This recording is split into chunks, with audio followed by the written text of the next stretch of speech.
Guys,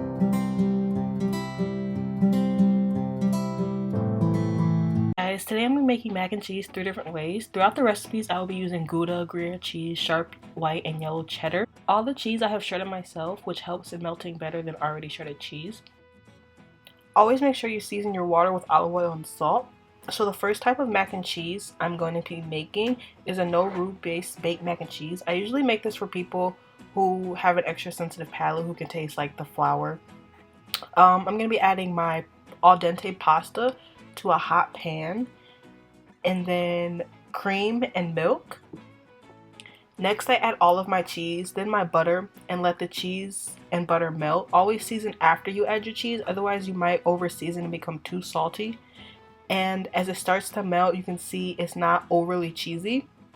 And this is exactly the type of mac and cheese that my mom likes. So this is perfect for her.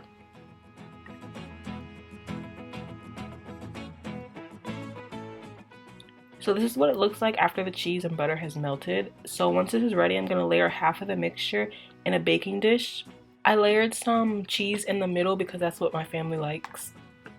And then I'm going to add the rest of the mac and cheese over that and just add a little Gruyere cheese on top.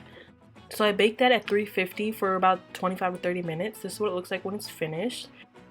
Next I'm going to be making the chicken and bacon mac and cheese. Once again, we're going to start off with a hot pan and then add your butter and flour to make a roux. You want to constantly whisk so you don't burn the flour. After about a minute, it'll start to smell like burnt cookies, which is the first stage of a roux, and you can see it like starting to turn a little golden. So we're going to go in and add our milk and cream, constantly whisking so there are no lumps.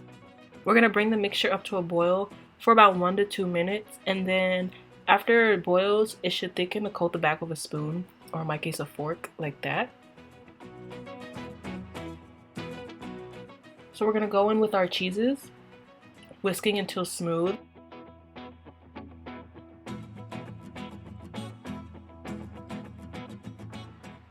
Constantly whisking ensures that there's going to be no lumps of cheese. And then we're going to go in and season. Always make sure to season after you add your cheese.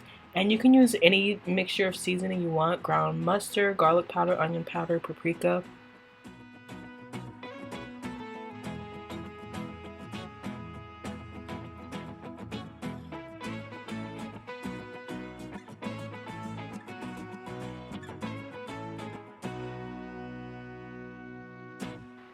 This mac and cheese didn't need a lot of extra salt because the Parmesan that I added was very salty.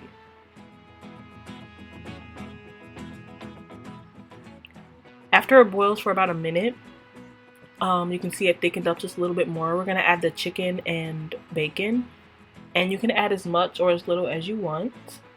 And then we're going to add our cooked al dente noodles. And I placed this in a baking dish at 350 for about 30 minutes. And you can add cheese, or you can add a mixture of breadcrumbs, parsley, and melted butter on top. The final mac and cheese is going to be the Stovetop Smoked Gouda. This one does not need to be baked. So starting off again, we're going to have a hot pan and butter. And we're going to be making a roux again. So we're going to let the flour cook off, constantly whisking for about a minute.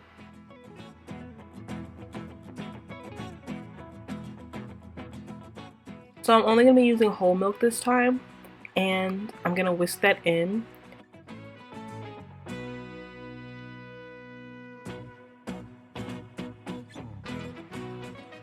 Always make sure to constantly stir so you don't burn your mixture, because it is on high heat because you want to bring it up to a boil before you add your cheese. And I'm going to add my smoked Gouda. And then this is going to take a little more elbow grease to get smooth, since this is going to be a thick mac and cheese. And you can see how lumpy it is in the beginning, and then eventually it'll smoothen out.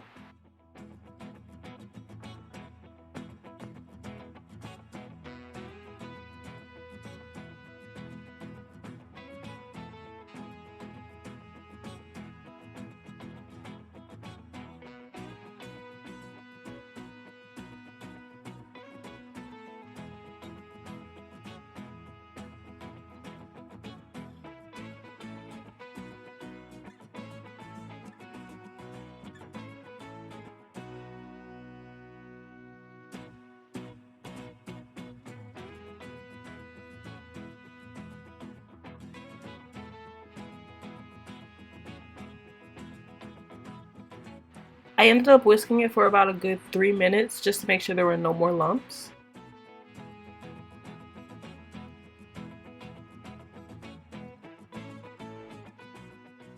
Next, I'm going to go in and season.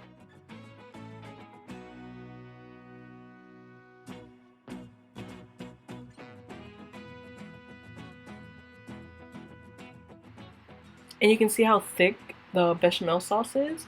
And I took my noodles and just mixed them very quickly with an egg before I added it to my bechamel.